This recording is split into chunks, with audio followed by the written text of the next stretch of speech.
epilepsy. Hello? Yeah. Sorry, I was Okay, I just hitting heard the the record button. message. So Yeah. yeah. And so I started reading today again. Somehow I started looking up some news from epilepsy associations. And Mm, something that caught me from Epilepsy Canada was that apparently all about 50% of cases with people with epilepsy, it's unknown. And there's getting more and more people having seizures and everything else. And I just think they're also looking at it the wrong way. I think they're looking at it as a disease that needs to be cured, when in fact I think that it's a symptom that needs to be prevented. mm, So I mean, I think that preventing this and this electricity mess is literally what's going on in our brains too. If mhm. you get it somehow buggered up, if you get too many messages in there, that's what seizures are. And then it goes flat and then, goes sparking up again. And nobody seems to know why. I mean, it's so simple. If they just put away all that legalese and medicalese and whatever languages they use and just look simply at this, I have a feeling that people are depending on meds too much or something without looking at basics. So that's my thing today about dirty electricity to making it like causing these kinds of problems. And then of course you have all the wireless things going on too. And Mhm. anyway, I just thought I'd let you know that 50% of all epilepsy cases are unknown.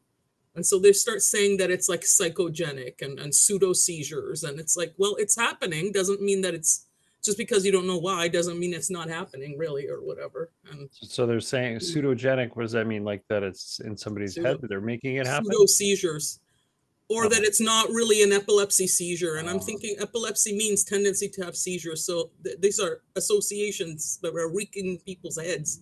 They don't even get it straight gotcha.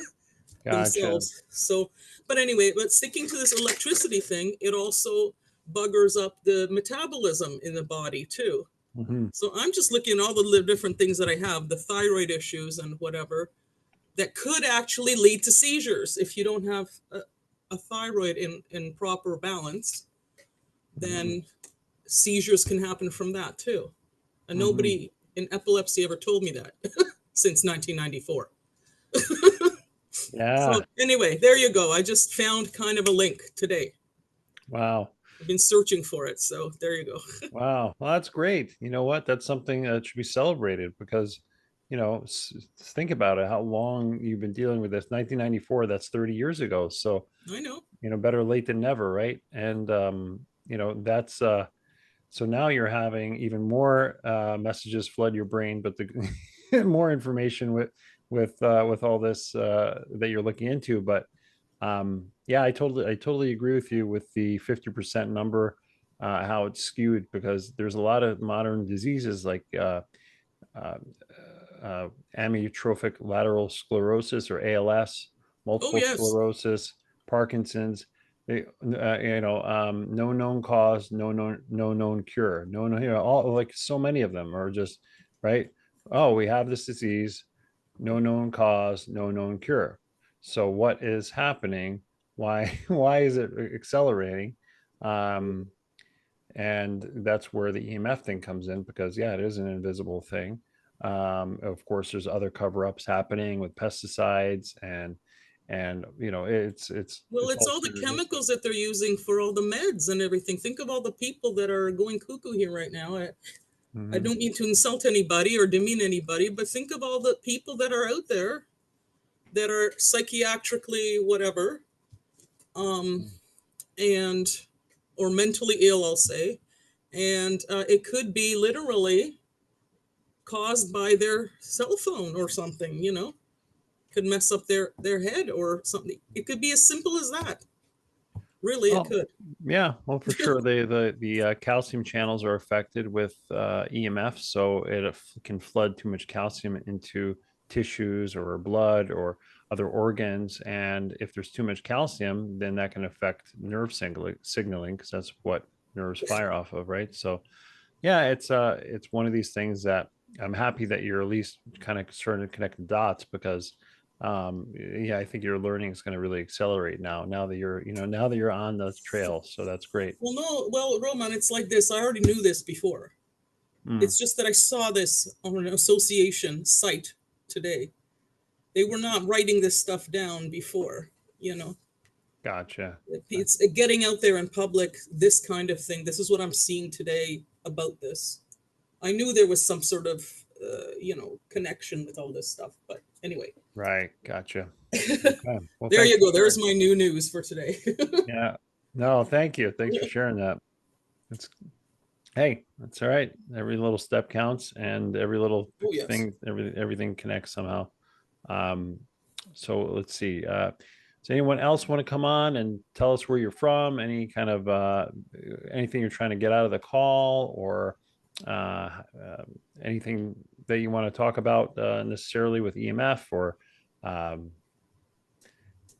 go ahead. I'll open it up to the group, and then we're going to get started with the presentation, and I'll take questions about the presentation at the end. I have one question. Yeah, Kyra. Um, I house sit a lot, and I'm noticing smart meters in more and more homes. Oh, So yeah. I'm trying to find different little things I can put in my toolkit to take with me to protect myself. But the smart meters, they all seem to have different size cages and such. And so I haven't been able to find a particular remedy that I can carry with me other than the silver infused fabric and connecting it to a grounding wire and taping that close to where I sleep.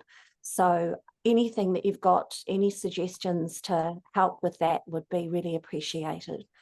Okay. Yeah. Do you know what kind of smart meter it is? Is it wireless, or is it does it use the power lines to communicate? They're all wireless, and they Uh, just seem to be standard in each home. And Okay. I try to make sure that I sleep as far away as possible from wherever they are. But Okay. Yeah, there is one called the Iron Maiden, because there's a lot of different types, and sometimes when you get these things, they can produce more radio frequency because as the signal weakens, right, it creates a stronger signal to get a signal. But there is one called the Iron Maiden. Let me just make a note here that I can find my pen, and so I don't forget. That one, uh, see, I know it's sold in the US, but I'm not sure if you can get it. So I'll write it. I'll make a note to send it to you. Yeah, that one, it has kind of a more heavy duty covering. It's a little bit more yeah, it's I forget what kind of metal it is, but it's not a mesh. It's just like a big hunk of metal. So my issue is a lot of these are inside a frame, and so you can't get into the frame to position it. So I need something that's light and portable that I can put somewhere that where I'm sleeping or near. Yeah, I oh, I haven't come see. up with something yet. I can't actually put it physically on the meter because of the restrictions of where the meter is and the component that it's placed into. I see. So you're looking for some kind of silver fabric or something transportable you could use possibly, or Well, I've got my own silver fabric, and that seems to be the only thing that I've been able to come up with, and a copper cable, like a speaker wire, that I've got okay. with a clip, and an earthing socket or a plug that goes into. So that's the only thing I've been able to come up with, and I just wondered if you think that'll be enough. Yeah, right, you said that. So yeah, you can it can you wrap it all the way around, or just the front part of it would be shielded with the silver? Like Well, how this is where I get confused, because I've also heard that they often have a metal plate on the back of it Mhm. to protect. For whatever reason they've done that. So it's, I don't know where it is that I need to really put it. Okay, yeah, no, fair enough. Yeah, you would need to wrap it all front and back. Right. So even if you can next time, could you take a picture of one of those things and email it to me? Yeah, sure. Okay, yeah, because typically what happens is when people shield smart meters, they'll just put the shield on the front of it. And then what that'll do is that'll deflect the radiation from the front to the back, and then it'll just maybe even a stronger signal through the rest of the home. So you want to make sure you shield the front and the back. So as much as you can get, and you want to make it sure it's totally, if it can be totally wrapped, that's even better. So there are, yeah, but send me a picture because there are some lighter types of mesh you can buy. They're just like little things that fit right over. Yeah. Okay. So yeah, if you send me a picture, I'll reply. Thank you. Yeah, just remind me because yeah, sometimes I forget. Okay, thank you. Cool.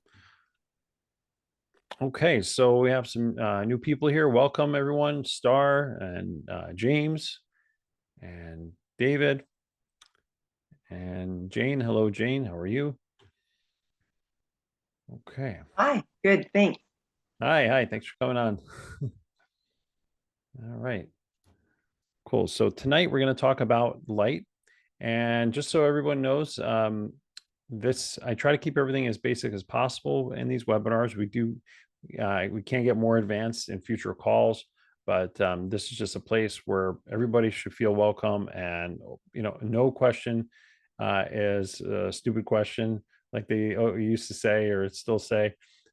So please, if you have any questions, feel free to ask, and hopefully I have an answer. And I usually don't have a succinct answer because some of you guys are asked pretty good questions. So just want to welcome you all and thank you for taking the time out of your day and your night to show up and learn about this stuff, because it is intimidating, it is complex, and most people just throw in the towel and want to complain about something that makes no difference. So thank you for showing up.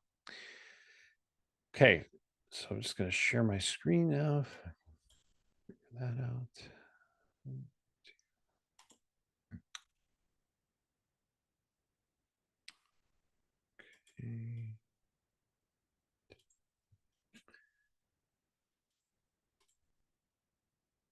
Okay. Right. All right, so tonight we're going to talk about how to see the light. So I don't know where you all are. Some of you are on the other side of the world, so it's a different season altogether. But here in Ontario, it's fall and it's getting dark. So that's why I have these glasses, because they help mitigate some of the blue light that's coming through the screen. And in a little while, I'm going to upgrade to my better glasses as the sun sets, so I can mimic the circadian rhythm. Normally, I don't like being on the computer until after sunset, but for these calls, I make an exception. So thanks again for coming on. So what we'll learn here is why the sunrise is the key to life, how infrared light is our foundation, why ultraviolet light is misunderstood, and how we can use the gold gem of nature. Okay, so what is the sunrise? Well, most of us think of the sun and we think, well, it's just light that's coming through. It's a warm ball that's going to help the plants move, helps us get up. But the sunrise and the sun, it's not so much heat as it is light, because light, just like plants, light allows the photoelectric effect to happen in all of us. And the photoelectric effect was discovered by Einstein. That's how he won the Nobel Prize for discovering the photoelectric effect.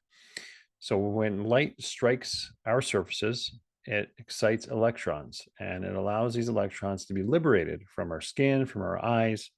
And electrons are, they basically allow processes to happen in our body, right? Because there's no such thing as equilibrium in life. That's called stagnation, and stagnation is death. So the electrons allow for things, chemical reactions to happen. For instance, melatonin to be secreted, or our digestive enzymes to start becoming more active, or allows for dopamine to be produced, which excites us into action first thing in the morning. Okay, and the sun is also a timekeeper. So light and time have a correlated relationship, because as we get that light, it strikes the surface of our skin and our eyes, and this allows electricity from those electrons to start going through our body. And that electricity is what sets the rhythm of life in our organs. So light is like that spark, and it creates the rhythm for our cells. So you can think of it as a drummer in a rock band, right? That drum, the light is the drum that or the stick that hits our drum, and time is the drum that that runs through our body and allows us to eat, move, live, and be happy throughout the day. So we, as the power couple, we call ourselves the power couple, not because we fly in these expensive jets or anything like that, but we love to power on with light and power off at night.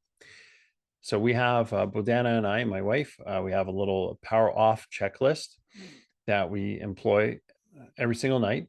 And this allows us to kind of reverse engineer our ancestral environment that, well, our ancestors had.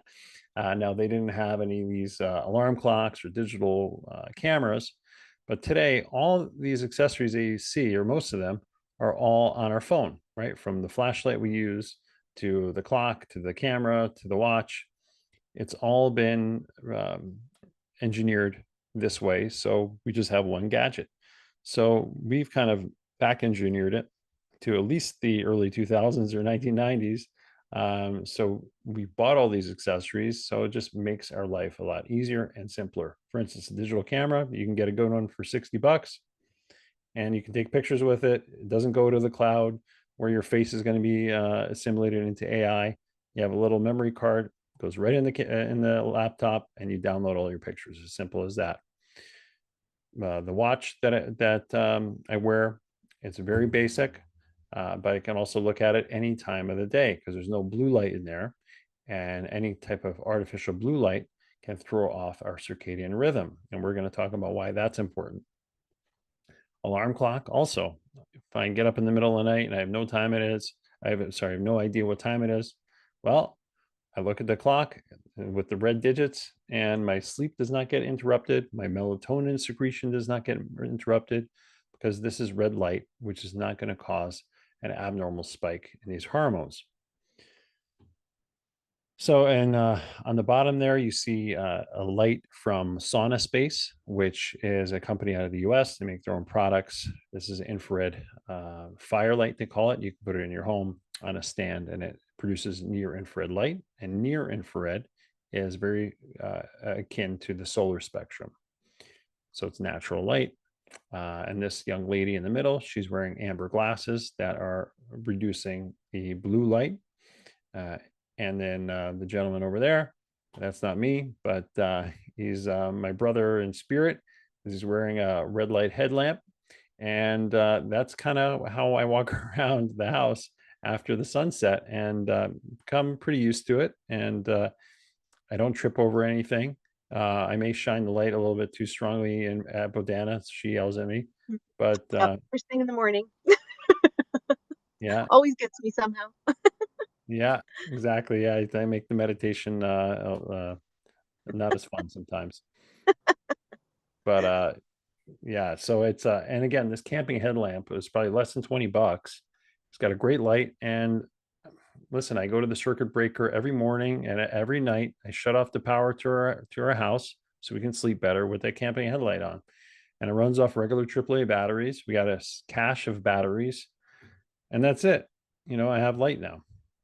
There's no electricity running through my head. It's just a LED, red LED headlamp. Okay, we also take it camping too. We're the only ones on the campground with these red lights. Everybody thinks we're some hunters. Alien. Some Martians. Yeah. There was one time when I heard people like across the way, they've probably never seen the red lights. And they were like, what is that? What is that? Yeah, yeah. Is he gonna shoot me? It's funny. Yeah.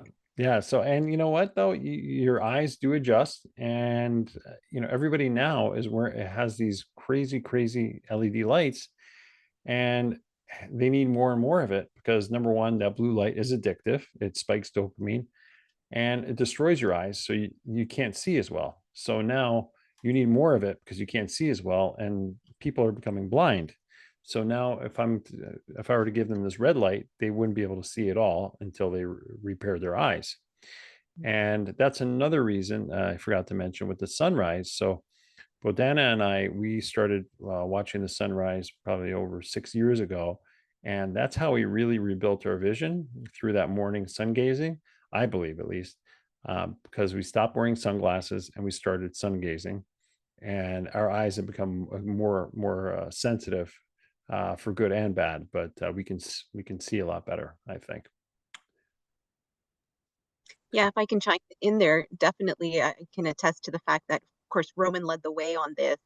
And uh, at first, my eyes adjusting, yes, it sounds odd, but you do feel like I can't see as well. And I get, irritated, these red lights, Roman. But it's been the best change for us, especially for me who I struggled with insomnia for a very long time, and it became very acute about 8, 9 years ago now. And so making this shift in the evenings, especially having that whole evening routine with, like our ancestors, kind of calming down with the sunset, it's made such a huge impact for me. My nervous system calms down, my brain that used to be going nonstop calms down. And it's just you crave it, you get used to it. We'll be at my parents', for example, for dinner or something like that. And of course they don't have these red lights around.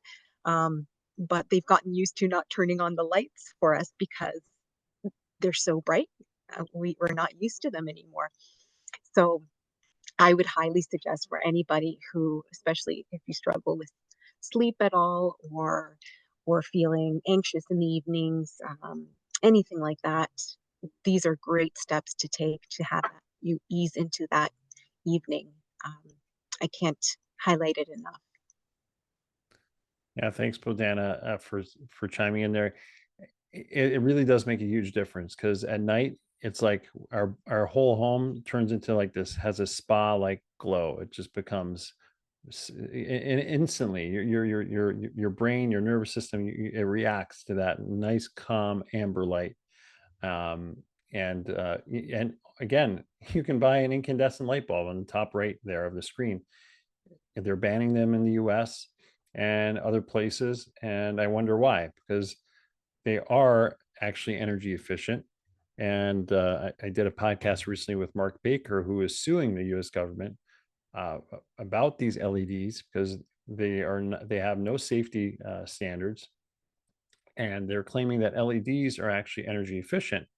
But energy efficiency is a two-part definition. So you have the amount of energy that it puts out, which LEDs put out a lot of energy, but efficiency also means that it needs to be a quality light. And they've dropped off that second part of the definition, and they're no longer, the US government is no longer taking the quality of the light into account. And incandescents have an amazing quality about them. They generate massive amounts of near infrared, which regenerates our retina. And they're full spectrum. They also have even a touch of UV, which also helps us detoxify. And they add warmth back into the home. So there's a big argument saying, well, they waste power, it's wasted energy. But again, the infrared is not wasted energy because their cells use it. And it also, they found that people's electricity bills since the introduction of LEDs have gone up. And it's speculation, but could it be that it's they've gotten rid of the incandescents, which were putting warmth back into the home, and now they have this cold blue light, and the electricity bill is higher. Okay, so we'll go to the next slide here. Okay, so what is the sunrise? So we have this thing in our brain called the suprachiasmatic nucleus, or SCN. And as soon as we see the sunrise, and it doesn't have to be a picturesque horizon or anything like that, or at the beach, or you can just get outside. When the sun rises, you can look up at the sky. That light refracts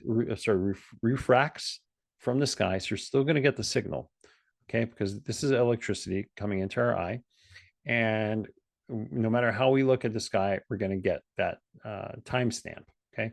So when that suprachiasmatic nucleus is activated and we get the light in our eye, then the SCN will then send other signals to our immune system, our cognition, our nervous system to then fire and wire a certain way, or increase our melatonin throughout our bloodstream.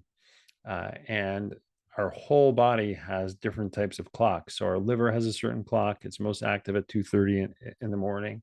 That's why sometimes if you drank a lot of caffeine or had alcohol, you may find that you're waking up at 2:30 or 3 o'clock in the morning.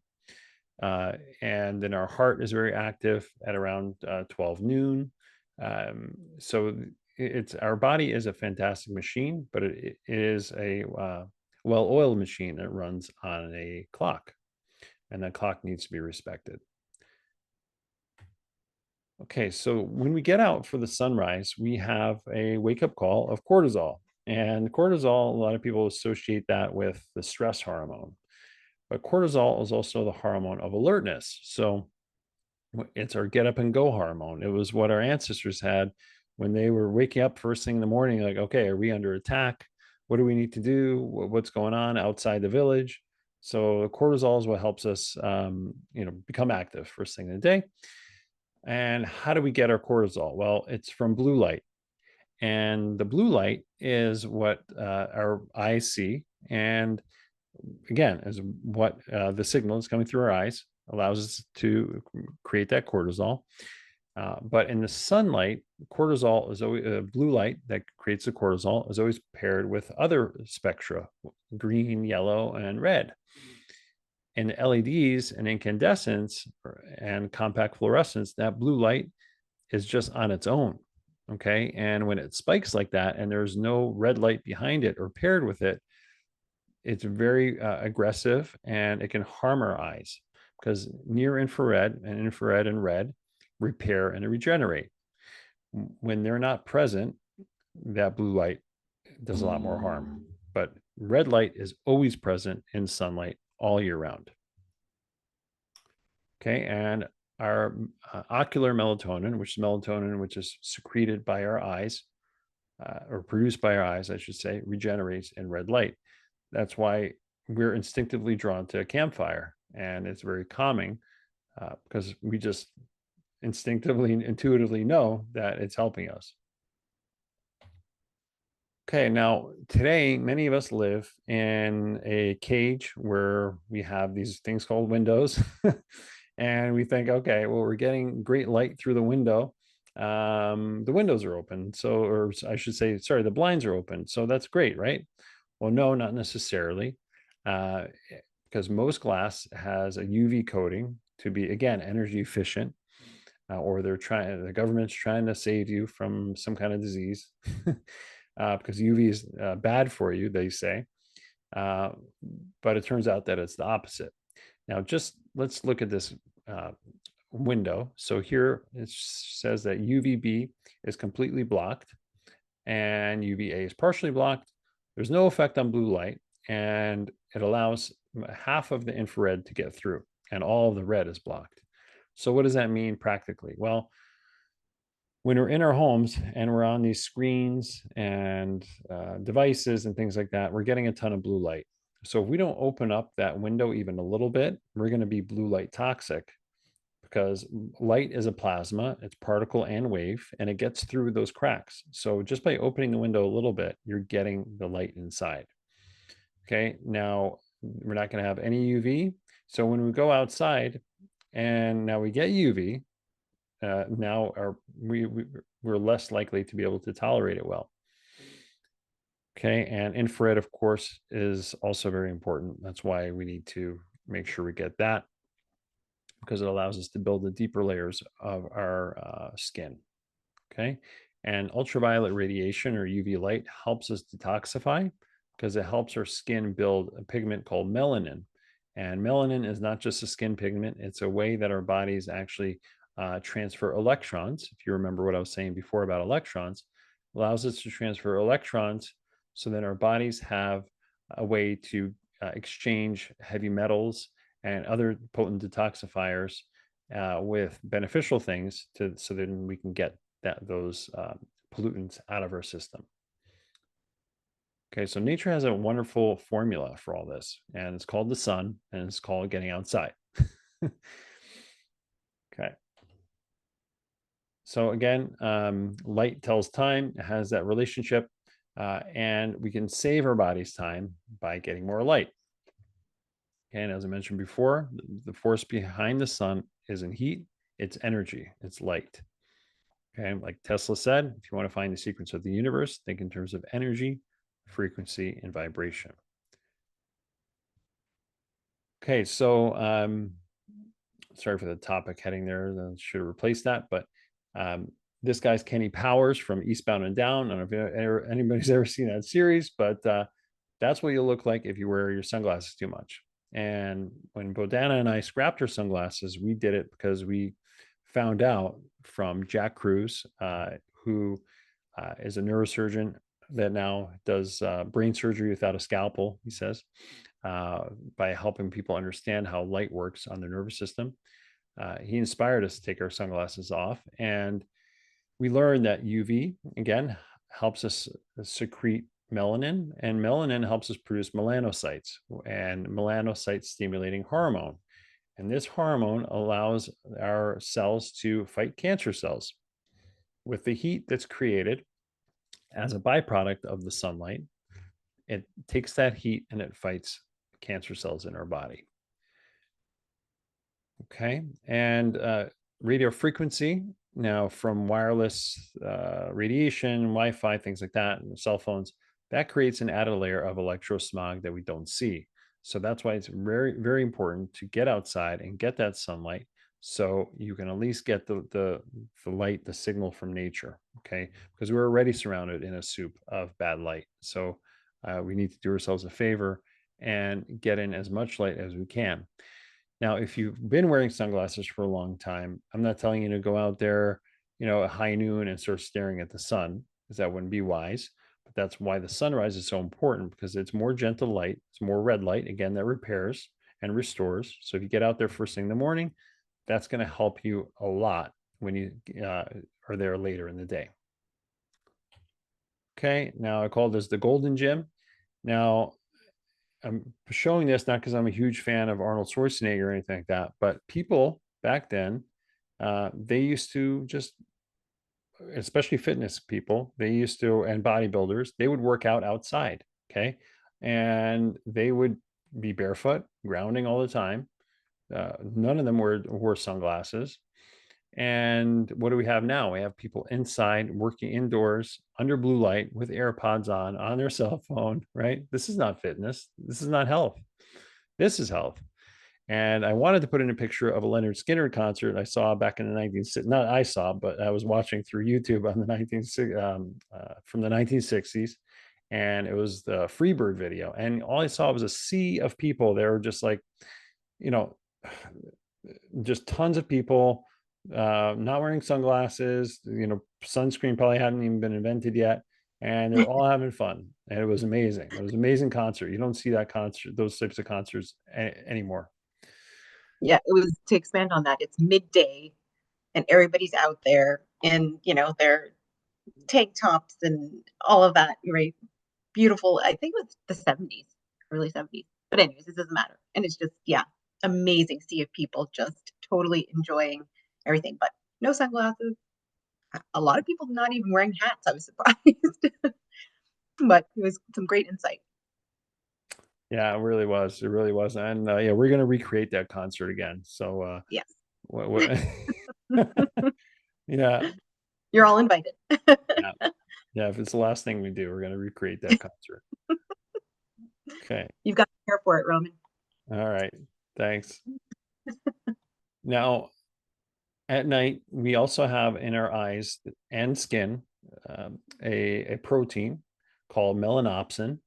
And again, from melanocyte, but it's our eyes dimmer switch. So it's the way our ancestors would find their way back in the dark back home after a hunt or after they went to the beach like we did, right? So they would use this melanopsin as a way to find their way back home. And how do they do that? Because melanopsin is very sensitive to blue light. That's why it's blue. There's a picture of it there. And as soon as it sees that sun go down, it has a timing mechanism. So it's our eyes dimmer switch, but it's also our little countdown. So as soon as it sees the sun go down, it tells our brain, okay, this is the time. This is now time to release melatonin.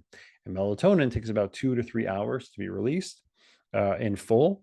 For it 2 to 3 hours for it to really start being secreted from your pineal gland. So that's why it's important to not see any blue light after sunset, or say the sun sets at 7 p.m., right? That's the last time technically you're supposed to see any kind of light. And your melatonin starts being produced around 10. Well, if you see any blue light at 10, now you're not producing any melatonin until 1 o'clock. Now, melatonin makes us tired. So now we're going to wake up at 7 a.m. like we normally do, or whenever you wake up. And that melatonin is still going to be in your bloodstream when it should have been out of your bloodstream at 5 a.m. So now you're going to wake up hungover, but you didn't even drink the night before. So that's why it's important to really, really limit that blue light at night and get rid of it completely if you can. And again, that's why those glasses are important, the camping headlamp, any kind of tools you want to employ. Okay, and this is just a picture of Bodana and I a long time ago. We didn't know what we were doing. And, I was a little bit chubbier, wearing my sunglasses, and I didn't feel great. I thought I needed them to protect myself. And now we're completely different people. We have way more energy. We've shed a lot of unnecessary weight. And so now we'll actually wear, I have a scarf that I wear at night to limit the blue light, because the blue light does hit your thyroid gland, and that can affect your metabolism. Okay. All right. Okay, sorry, covered that already. I have to say, those are just like two different people. I know, right? I don't even recognize those people. I know. It's crazy. It is. See, especially the long hair on you. I mean, you couldn't do a Leonard Skinner concert with your short hair. That's right. That's right. Yeah, he's from New York or something. Get rid of him. Yeah. Okay. So candles also, believe it or not, they emit infrared. Beeswax candles are even better because they create negative ions, and negative ions are something that basically cleans our air and again allows our bodies to have electrons. That's why they're called negative, because electrons are negatively charged.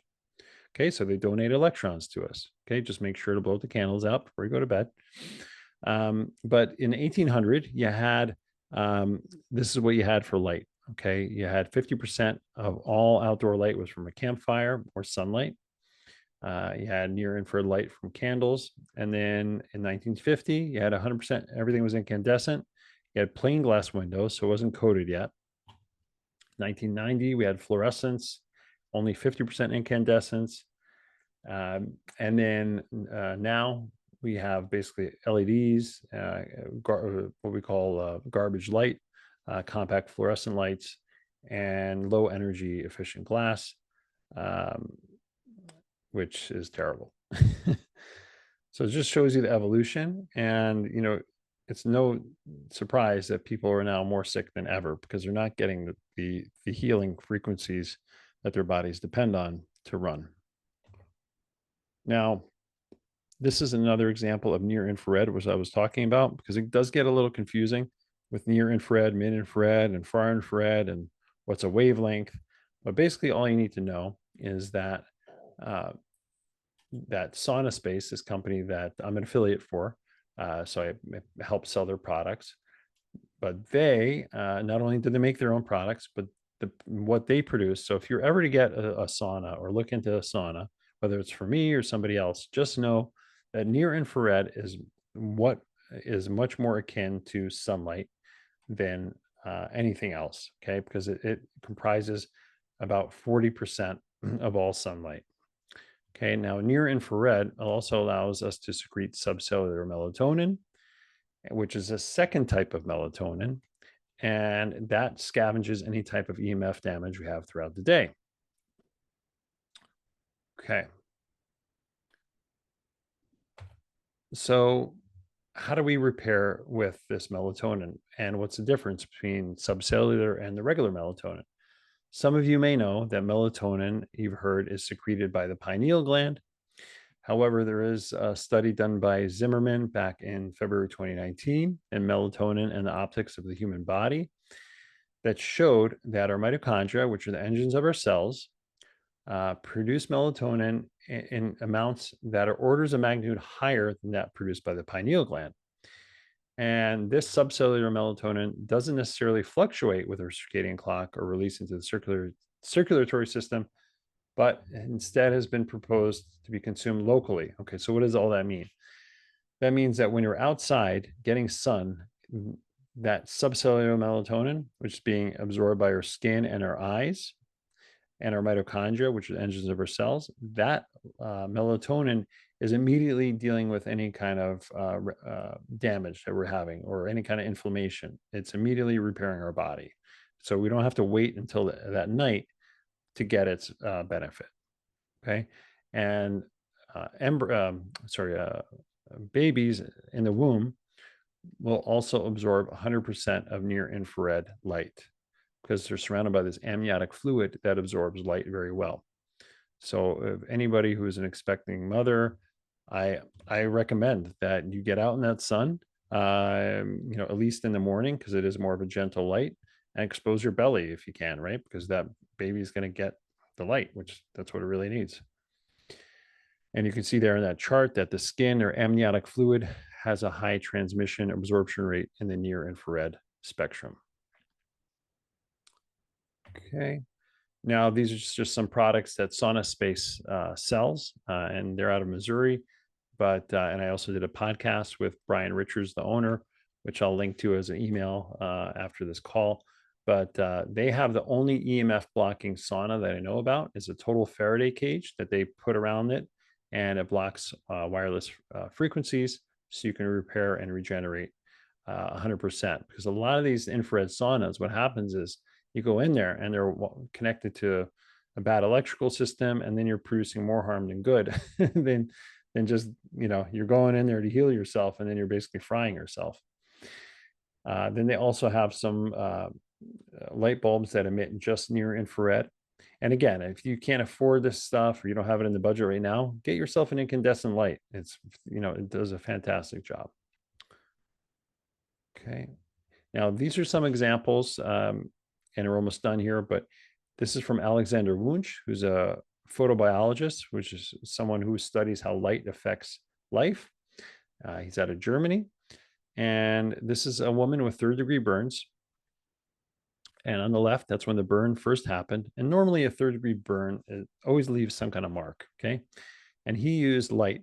He used indigo, and he has his own kind of apparatus, but he's using a filter, and has an indigo color filter, and he's putting that through the filter, and it's through an indigo color filter, and it's starting the healing process. Then you have indigo and turquoise, which is turquoise, okay, on day 3 and 4. Then you have day 15, 17, again, turquoise, and then a combination of orange. And then finally finishes off with indigo. Indigo has a more cooling effect. Okay, think of it like an ocean in the Caribbean, right? So you have day 1, and then 6 years later, this is what it looks like. Now, yes, it did take a while for this to happen, and I forget how often this lady was coming in, but the bottom line is that she was able to completely heal a third-degree burn with just light. So please join us next Thursday. We're going to have Paul Harding on, who's out of Arizona. He's an EMF consultant who knows a lot about ground current, how dirty electricity is coming through our bedroom, and how some of our homes may be affected by this ground current because the power grid wasn't wired up the right way. So he's going to be talking about that. He's going to be taking our questions, and he's a really fine gentleman, and he knows a lot about this stuff. He was himself assaulted by a smart meter back in 2011 and had a lot of health challenges, and he's kind of made his way through it all. And yeah, we've had podcasts and interviews with him before on our electro health course, and he's just a great guy to know. So if you're free, we'd love to have you join us next Thursday, October 3rd at 7 p.m. Eastern. So thanks again for joining us. And we're going to take your questions now. And remember, you are more powerful than you know. Okay.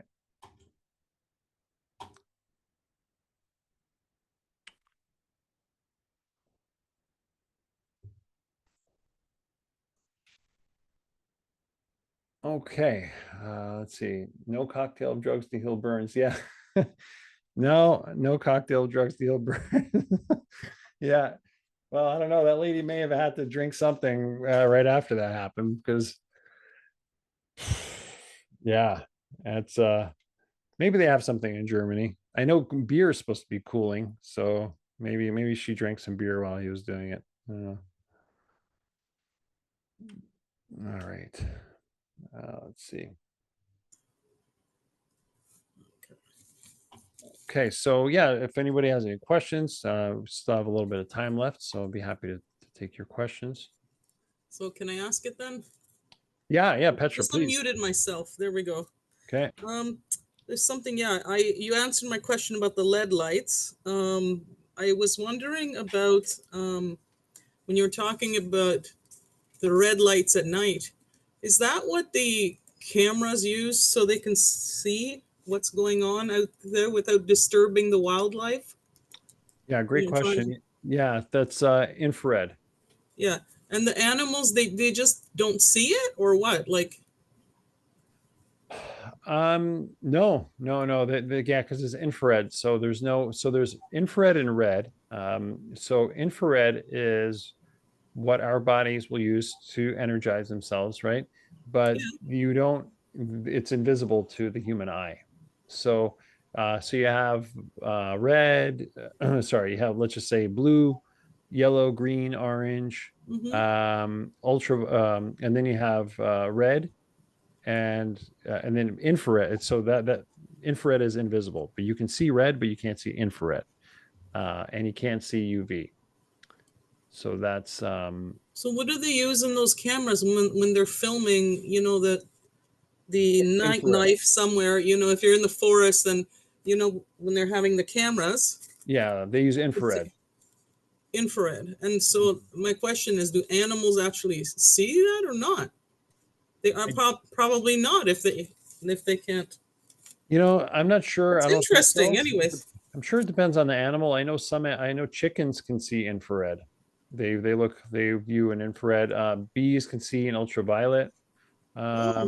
But I don't think bears and other mammals like us, I don't think they see infrared. I could be mistaken, but I think that's what happens. They don't see it. You were talking about the campfire too. And so I was wondering, I started thinking about how they have those kind of false campfires on the patios these days? Yeah. Is that anything like that? If it's just we're talking with wood and whatever else, like in the forest. Do you know what my question is? I know what you mean. Yeah, those, you know what? Because that's what you're talking about, like a gas powered thing, right? I guess. I don't know, but now they're having these safe campfires, I should say, that are kind of in the middle of a table or something. Probably it is gas. I don't know. Gas wouldn't be safe, I guess. But it popped an image in my brain of those campfires by the pools or whatever they have these days. If it's actual fire, yeah. it has the same wavelength as real fire. But if it's fake, if it's some kind of fake light that the electric light that they're emitting, I don't know what that is. That would say that that's not good. Yeah. Yeah. Is it real fire though?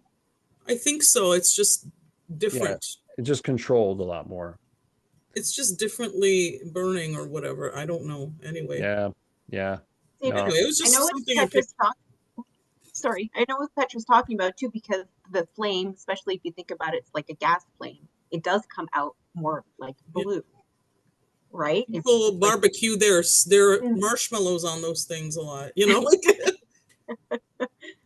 yeah. So I think that's a very interesting question, because I wonder if it emits that same spectrum um, of colors that like a campfire would, or whatnot. So or the fireplace. So it's a really good question. I had a question. Yeah, James, go ahead. The aluminum screening, isn't that better to protect the glass from EMF entry versus the fiberglass? Yeah.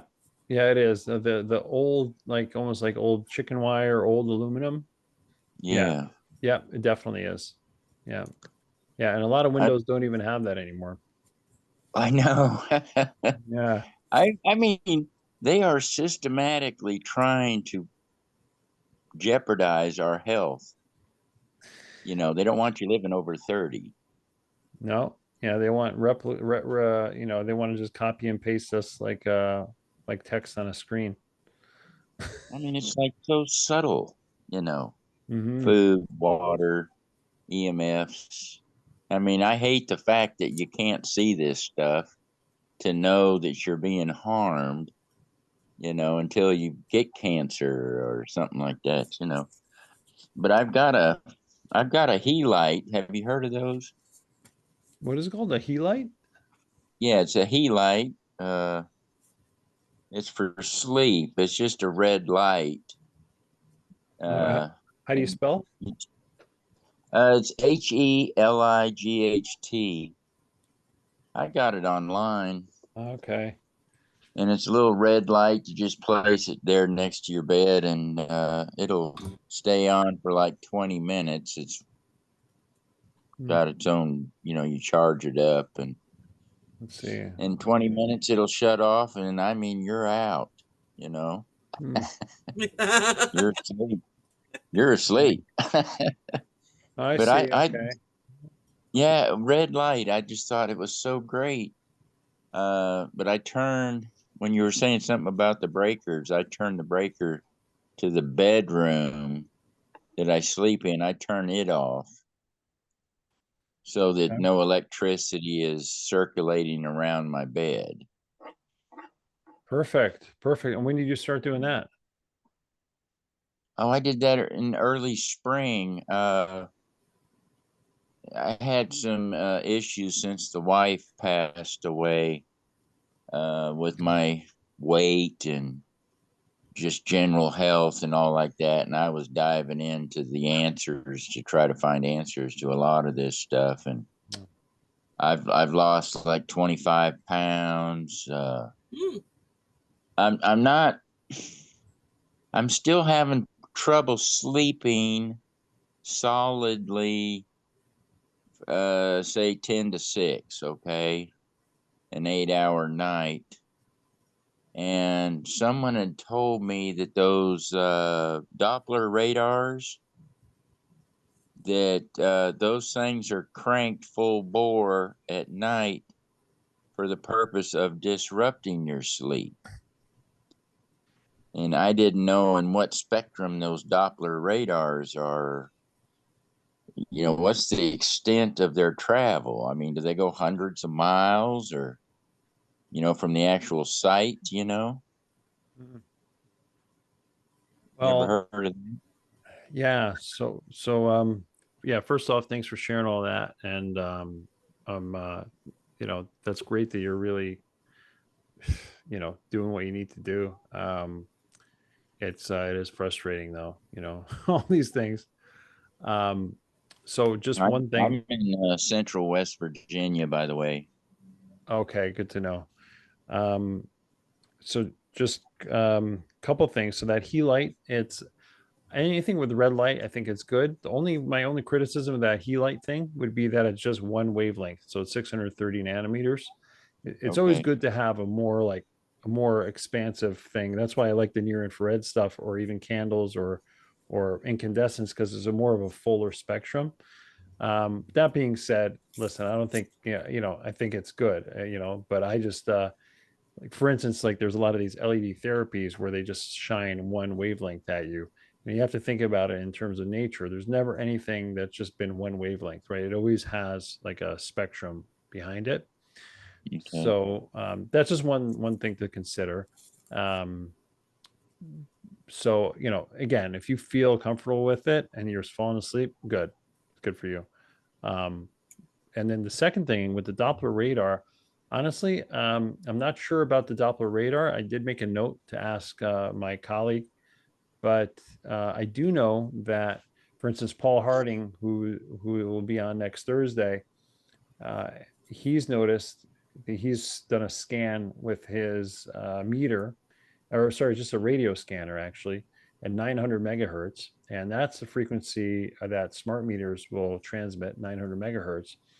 He's put that there by the smart meter, and he was holding it around 3 o'clock in the morning, and it always does what's called a smart grid, like a data dump at around 3 o'clock in the morning. So it's transmitting data. So he's found that in his area. Now, not everybody's power company will do it at the same time, depending on where you are. I'm not sure about central. You said central West Virginia? Yeah, they don't, or at least in this town I'm in, they don't use smart meters. Oh, okay. Wow, Yeah, fantastic. that's a good. Mhm. Yeah, Yeah, Good. Well, that's a don't good let them thing. ever put one on your house. that still exists. Oh, I Wow. know. Man, I watched a guy from Oklahoma, power company came out to his house, and I guess his meter was closer to the road than what his house was. So by the time he got walked out there to see what these guys were doing, they had his meter removed and wasn't going to install a smart meter. And he told them that he didn't want a smart meter. So they took the smart meter back and took his meter with them, and they left. So Wow. he didn't have any power, you know. Oh, that's nasty. That's Yeah, yeah. I mean, it's just so dishonest. I mean, you know, yeah, because he wouldn't comply, you know, get the shot or lose your job, you know. yeah, yeah. Uh, I know. I know. Well, you know, listen, they were trying to do the same thing here in our house with the water meter. They're trying to, or sorry, with the gas meter. They're trying to install the smart gas meter. And I told the lady, I said, "Are you installing a smart gas meter?" She said, "No, no, it's not a smart meter." I said, "Well, how does it transmit data?" "Oh, through radio frequency." I'm like, "Well, it's a smart meter." She said, mhm, "Well, no, mhm. but it's not a smart meter." So they were thinking Yeah. the smart meter was electric meter, right? So she was nice though. But you know, I wouldn't. She didn't even knock on the door. She just started banging and removing stuff on the side of the house. If I wasn't even home, it would have been installed, and that's it. And like I had to like sneak around the house and be like, "What are you doing?" Catch her and be like, "Can you not put that on the house?" Right? It's just Right. crazy, just nuts. So they gave you the option to opt out then. They did, but they gave me a hard time. They said we don't have these meters anymore. Or I have to go see if we even have it in our shed. Blah blah blah. And then you know, I told her about the harms of wireless radiation. I don't think she probably thought I was nuts, but she was nice about it. And then she finally, you know, a couple of weeks later, she got the meter, the analog meter, and she installed it. You Wow, know? that's great. Yeah, but you never know. Yeah, it's just I try to be nice with these people because they're the ones that are the most lost, and they're the ones that are going to be the injured the most, right? Because they're All constantly. right, yeah. Hey, the morning when you were talking about the morning sun, Mm. I'll go out each morning. I'm not pregnant, but I'll take my shirt off Uh, to get the morning light, you know. for the vitamin D, and I'll walk around in the yard, or I'll stand in the yard barefoot and do a little grounding, because you were mentioning those negative ions. Mhm. And that, our bodies, I heard this from a biologist, that when your body is more in the alkaline state, you'll never get sick, versus if your body remains acidic, then you have problems. And the diet that they're feeding Americans, what they call food, is really processed. It's not real food, and it contributes to your acidity. So your Mhm. cancers and things will have a faster jump on you, if you're eating sugar all the time and like that. But he said when you're grounding, the I guess the positive ions leave through your feet, and you draw in the negative ions from the ground, and then it bumps your pH up to a more alkaline state. Yeah, that depends on where you are. No, and that's great. Thanks for mentioning all that, because it can make a big difference, especially if you're in an area that's low EMF. But so, and it also depends again where you live, because in North America the power grid was not wired up the right way, so there's a lot of ground current because they use the earth again. Yeah, they use the earth as a conductor. Right, they put these grounding rods in the earth, and the earth is not a sponge. It just doesn't like take things and poof, it goes away. It conducts Right. electricity very well. That's why you have the ground lightning, right? So Paul Harding is going to come on next Thursday. He's going to talk about that stuff, because he drove out in the middle of the wilderness, the middle of a national park in Arizona, and he stuck a fluke meter, which is a high-end military EMF meter, and he saw the waveform in the desert where it was just all weird, and it was an EMF, like a non-native EMF, Oh, coming wow. through coming through the ground. Yeah, in the middle of nowhere. So, and this is because military exercises are happening. And what Eileen was saying about infrasound, she wanted me to comment on that. That's an example of a low frequency EMF that's being pumped through the earth all the time with submarine Yeah. technologies and other things that. Is So that depending on where is you that what live, they're calling the Gwyn Towers? what was it? Sorry. They call them Gwyn Towers. They're not very big, but they're low to the ground. They're called Gwyn Towers, and they emit low frequencies used for weather control. Okay, I don't know if I ever heard that. Gwen Towers. Neither have I. Okay. Yeah, it's GWEN, Gwyn Okay. Towers. Yeah, you'll see them and wonder what they are when you do see them, if you're driving out in the country or something, and you'll see these things, or what the heck is that? But It's they're low. Gwen. They operate on low frequency. Mm, Can And I they ask you said they another can talk. question? Huh. yeah. Huh?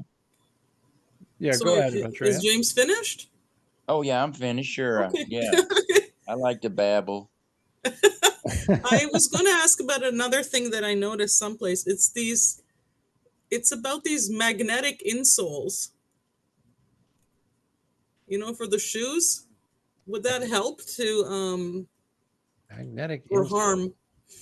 I guess it depends what kind of mag, but in general, I'm kind of like thinking, I don't know, but I've Yeah. seen those advertised. it's the positive and negative thing, it's like, Yeah, I would be very cautious of that. And yeah, again, maybe when Paul comes on next Thursday, we can ask him. But that's something very like I'd be very hesitant to do that, because yeah, then you're messing with your body's electrical yeah. system.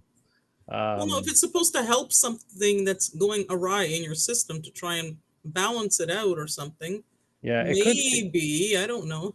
Yeah, no, and no, thanks for bringing it up. I'm just not sure, right? So I always tend to practice like do no harm, less is more, and just. But Hmm. I'm not really sure. I'm not sure about those things, but there is somebody I know who may know about them, so I'll see if I can find out for you. Well, it's like I'm thinking about stimulating the metabolism a bit here because I'm stuck. I'm really stuck. The thyroid is really stuck. It will not go, something's wrong there. And I was reading some stuff and this popped up. So I thought, okay, I'll ask about it and see what happens. I don't know. It's just an idea. Yeah. It's a good, yeah.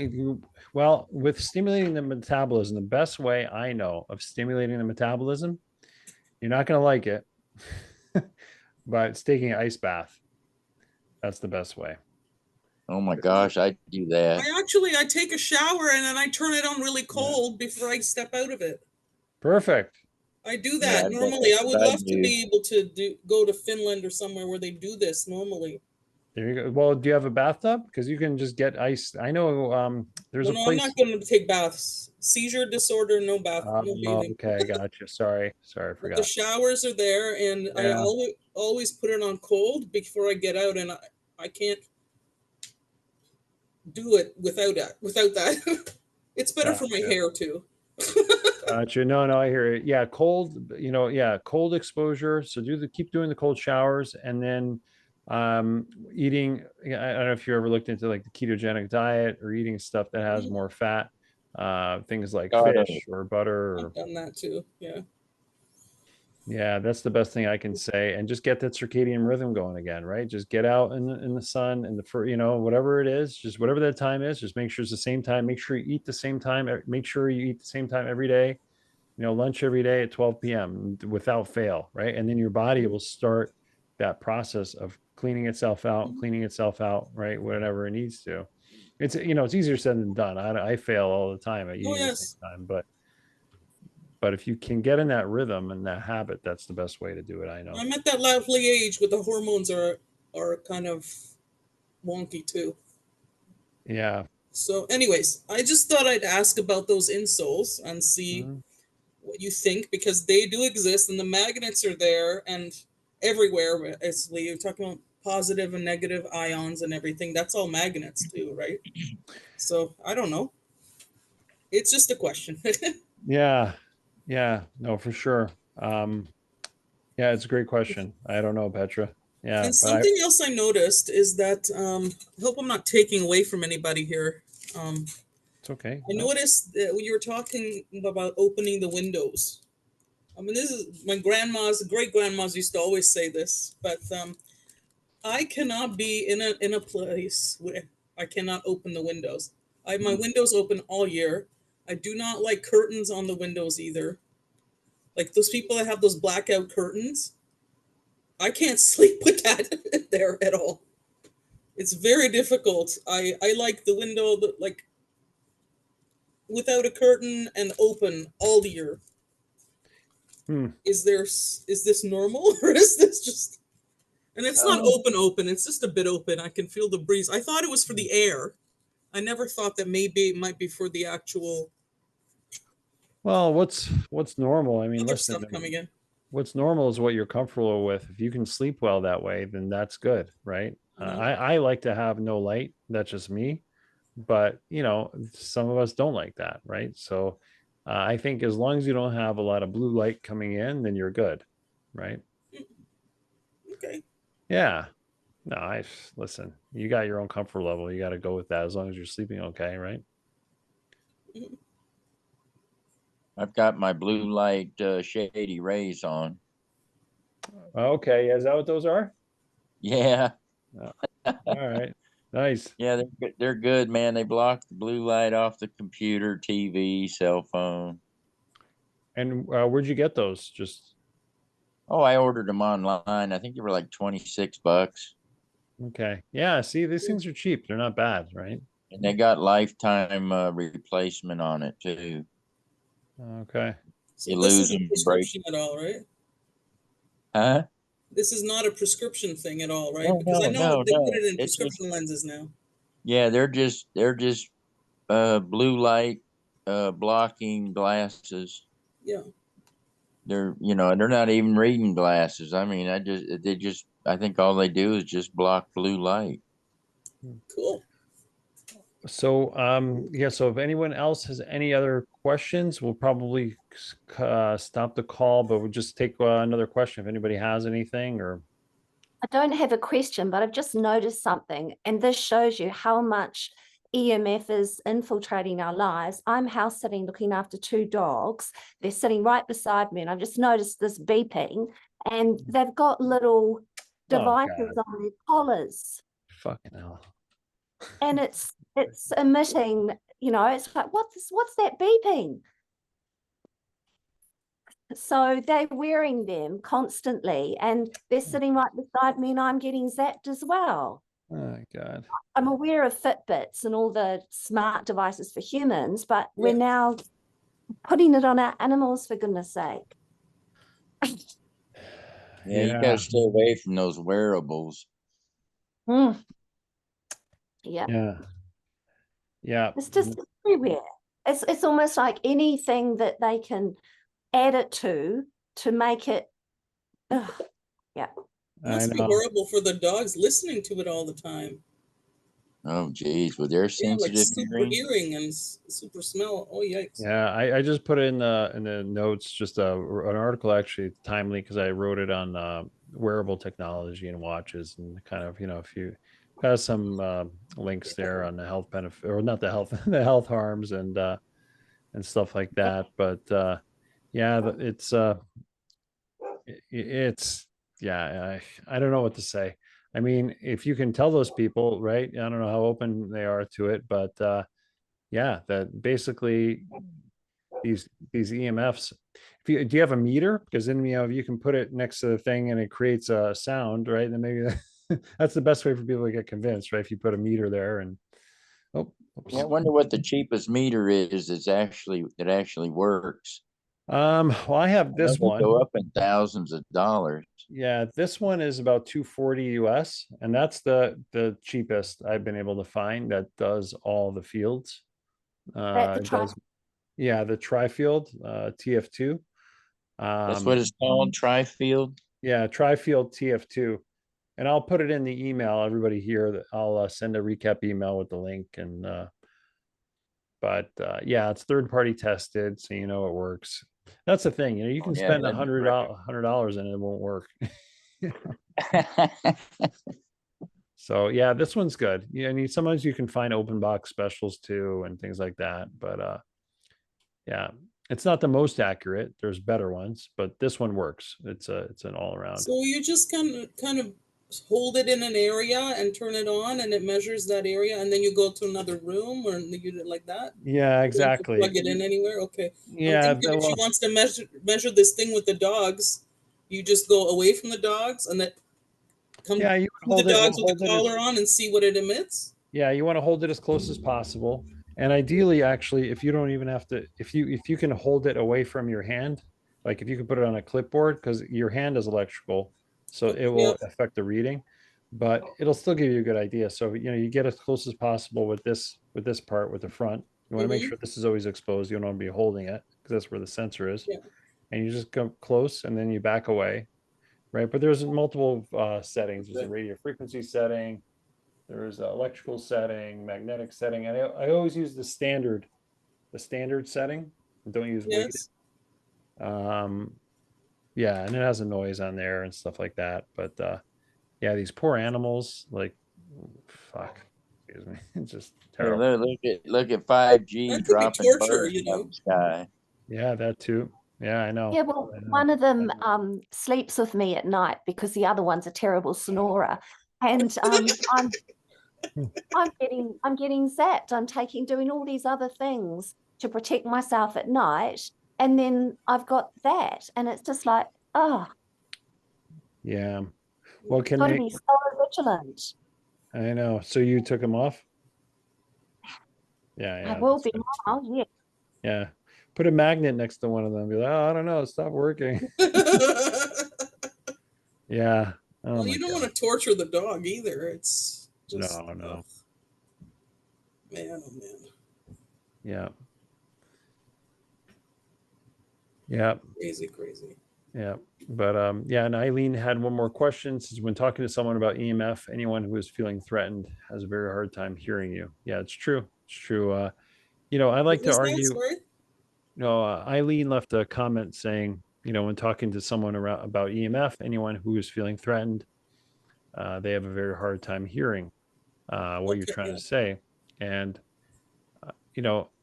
I like to go at it through the aspect of sleep.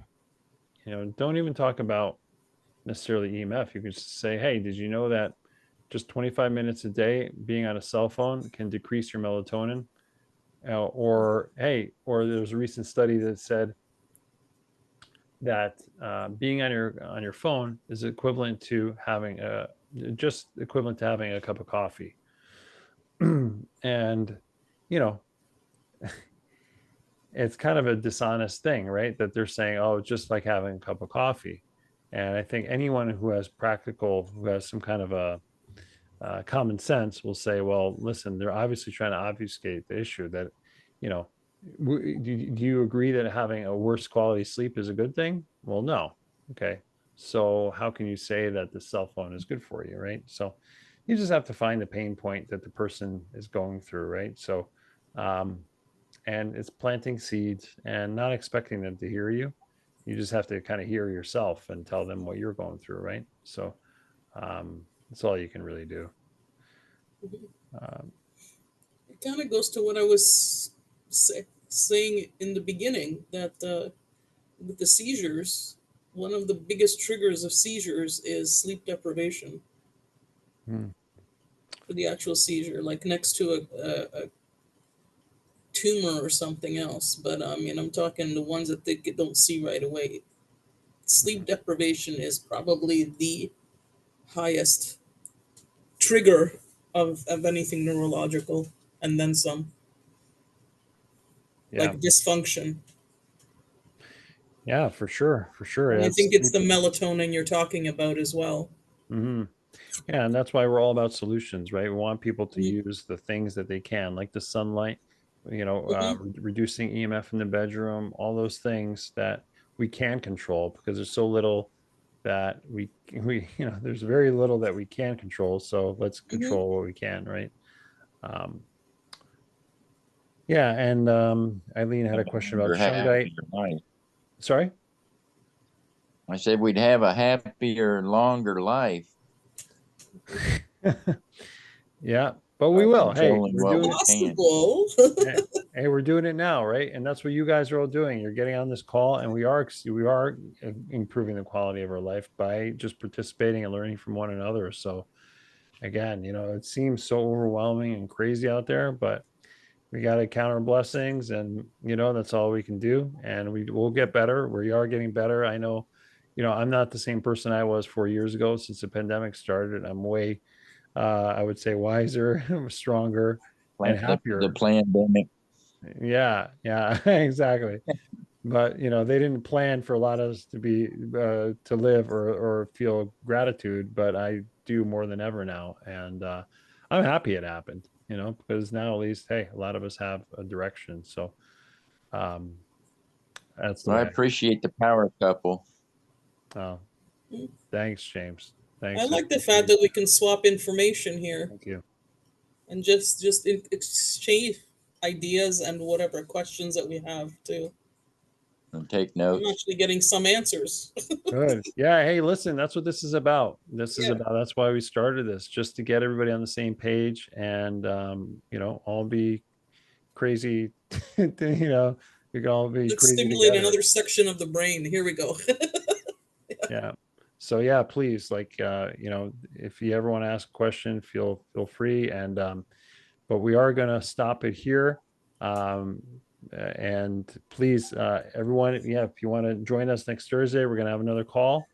And Eileen as well, please, I'll send you an email because you have a lot of questions. So we can kind of catch up there. And hey, if anybody has more questions, feel free to shoot us a message to info@thepowercouple.ca. So yeah, thank you so much for everyone for coming on, You and know. hope you got something out. Yeah, hope you got something out of the call. And yeah, James, enjoy your red light there, and you not having a smart meter. I'm jealous. Enjoy the We are Gwens. jealous, The Gwens. very jealous. Yeah, and yeah, thanks, and everybody else for coming on. And yeah, just Have a great wonderful night. Happy fall, everybody, and wherever. Yeah. Thank Thanks. you. Everyone. It was great. Thanks, Kyra. Thanks a you. lot for everything. Bye. All right, get up for the sunrise tomorrow.